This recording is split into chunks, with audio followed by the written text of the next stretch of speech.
what do you think patients should consider seeing a Waldenström specialist?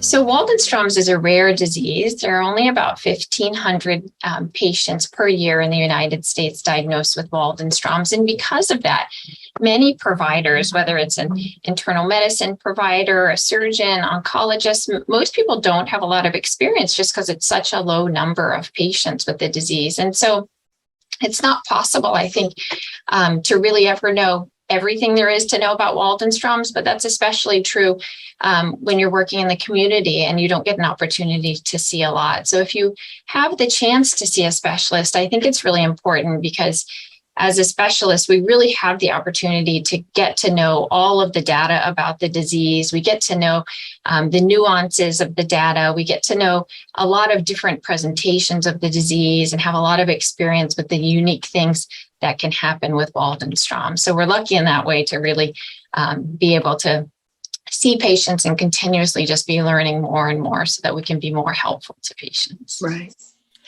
What is your advice to patients who may feel like they're hurting feelings by seeking a specialist or seeking a second opinion? Any advice for self-advocacy?